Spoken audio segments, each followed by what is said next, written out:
नमस्कार, मैं हूं पंकज कुमार। इस खास पेशकश में हम चर्चा करेंगे इनकम टैक्स बिल 2025 के बारे में। जी हां, ये एक ऐसा बिल है जिसको लेकर के पूरे देश की निगाहें बनी हुई हैं।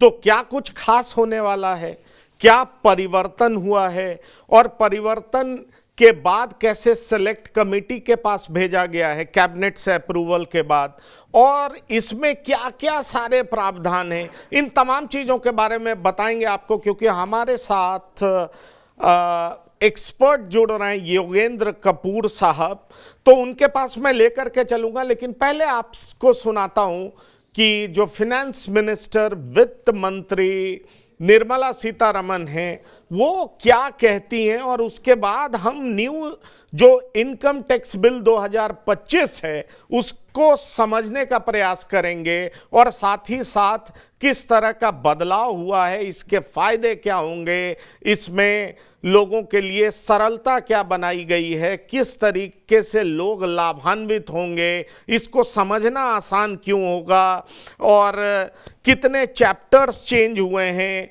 पेजेस कम हुए हैं, और बहुत सारी ऐसी चीजें हैं, उसको हम आपको बताने का प्रयास करेंगे। तो सबसे पहले सुनिए निर्मला सीतारमण क्या कह रही हैं, उसके बाद हम चलेंगे अपने एक्सपर्ट के पास और जानेंगे बहुत सारा सवाल जिसका जवाब वो बहुत ही सरलता से आपके सामने रखेंगे, ताकि आप पूरी बात को बहुत अच्छे तरीके से समझ सकेंगे। There will be no income tax payable up to income of 12 lakh rupees, which was further raised to 5 lakh rupees in 2019 and to 7 lakh rupees.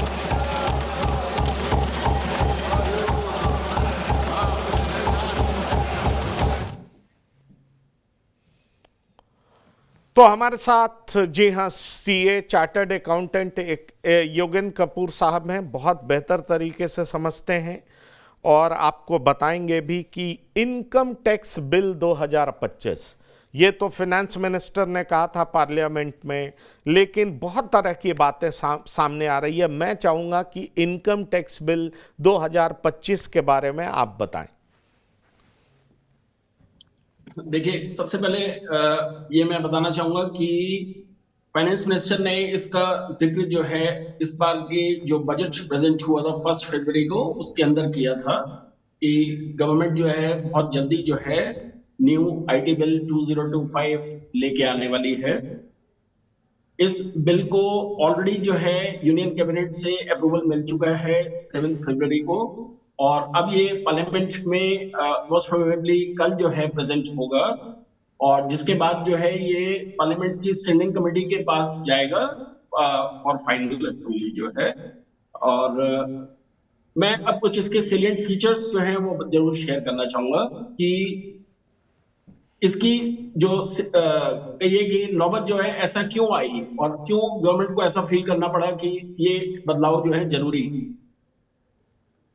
आज तक जो है हम ये मानेंगे कि जो हमारा पुराना इनकम टैक्स एक्ट है वो 1961 का जो है जो इनफोर्स चल रहा है, उसको जो लेके जो जनरल परसेप्शन था लोगों का वो ये था कि उस एक्ट के अंदर जो है लैंग्वेज जो इस्तेमाल करी गई है एक एक सेक्शन को बताने के लिए, समझाने के लिए, वो अपने आप में काफी कॉम्प्लिकेटेड नेचर की है, जिससे एक कोई भी ऑर्डिनरी सिटीजन या जो एक नॉर्मल टैक्स पेयर है उसको समझने में दिक्कत आती थी।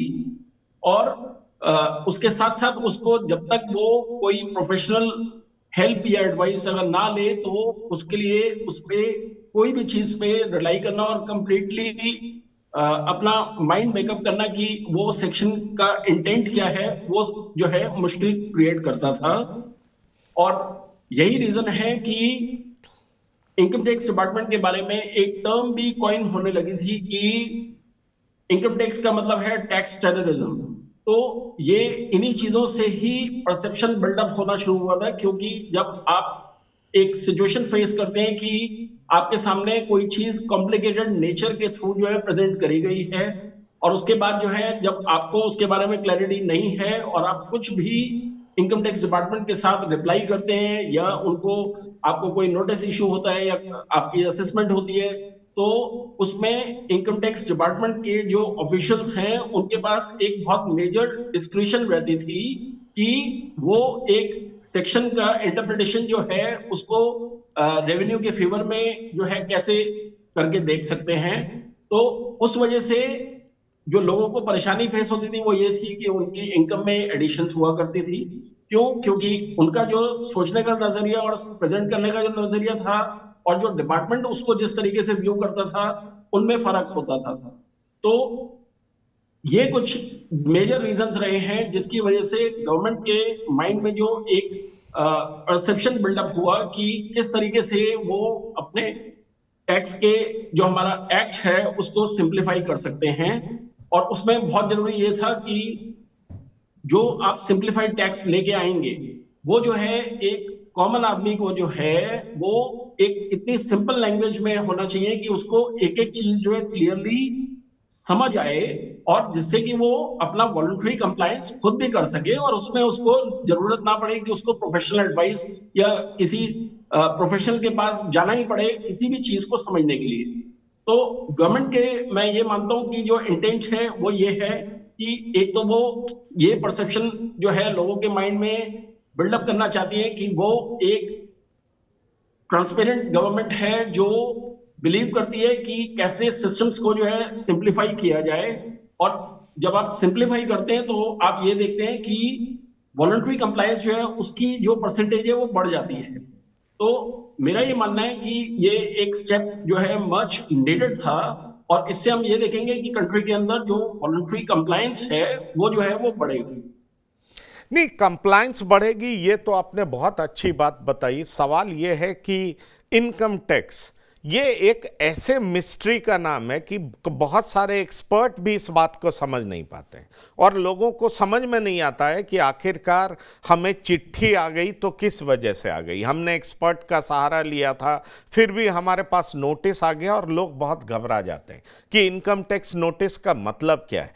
तो ये बड़ी अच्छी खबर है हमारे देशवासियों के लिए कि ये सिंप्लीफाई करने का एक तरीका है। क्योंकि जो आपने एक बात कही, टैक्स टेररिज्म कई प्रकार का है। आजकल तो चुनाव में वोट जिहाद भी सुनने को मिलता है, लेकिन सवाल यह है कि टैक्स टेररिज्म को दूर करने के लिए सरकार क्या प्रोविजंस ला रही है। सरकार ऐसा क्या कुछ करने जा रही है जिससे कि लोगों के दिलो दिमाग में बैठे कि टैक्स टेररिज्म अब इस देश से खत्म हो जाएगा, या खत्म नहीं भी हो तो बहुत हद तक कम हो जाएगा, लोगों को परेशानियां कम झेलनी पड़ेंगी। ये कृपया जरा आप विस्तार से बताएं। जरूर।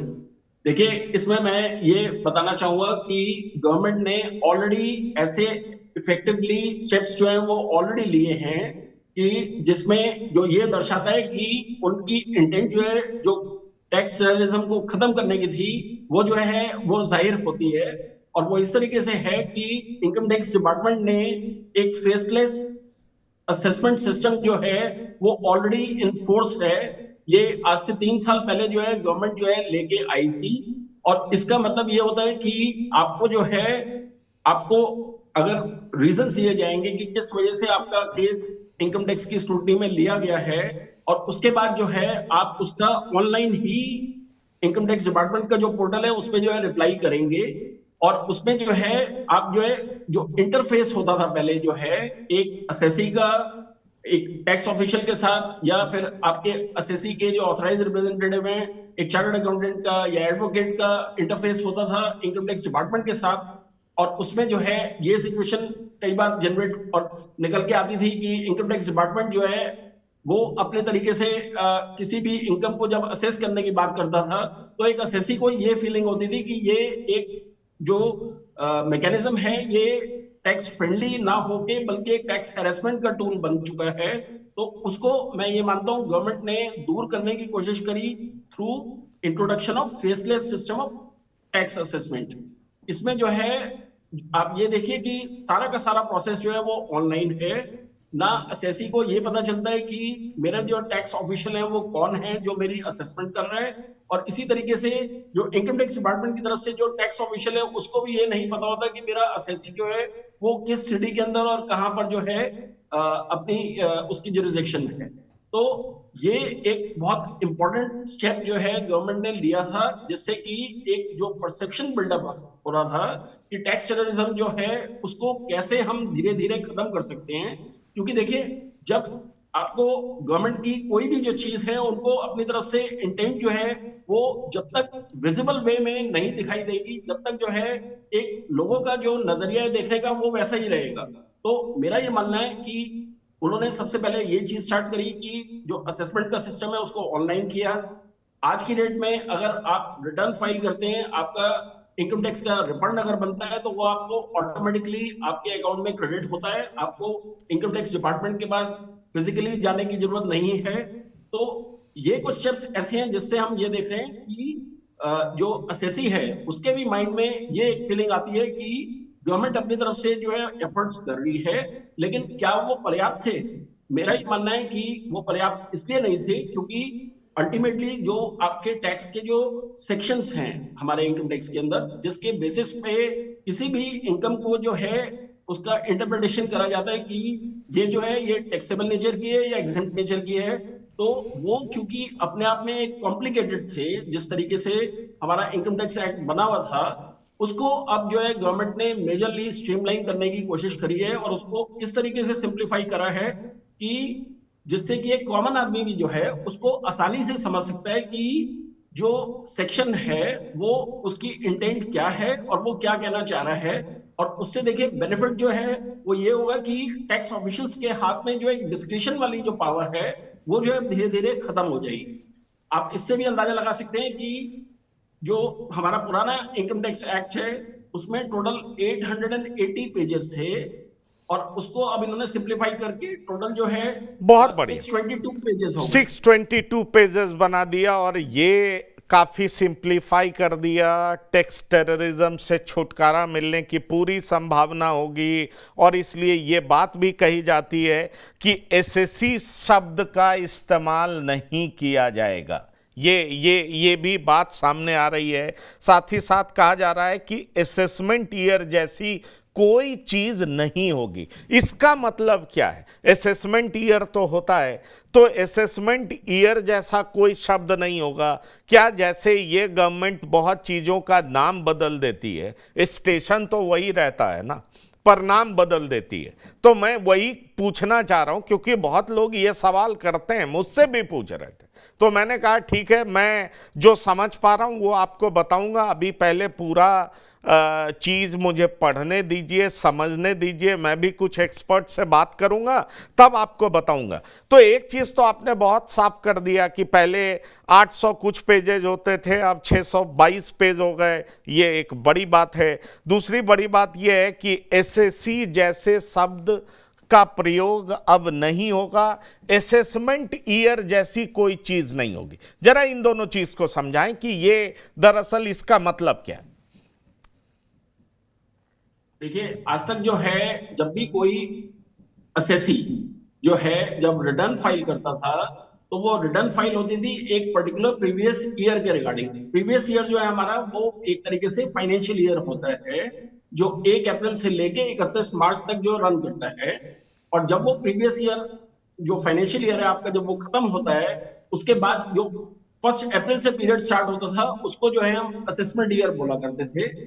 नया जो हमारा बिल है उसके अंदर ये बात बिल्कुल सही है कि उन्होंने असेसमेंट ईयर जो वर्ड है उसको कंप्लीटली जो है रिमूव कर दिया है और अब जो है जो प्रीवियस ईयर होता था हमारा उसको जो है एक तरीके से टैक्स ईयर जो है वो कहा जाएगा। और ऐसा क्यों करा?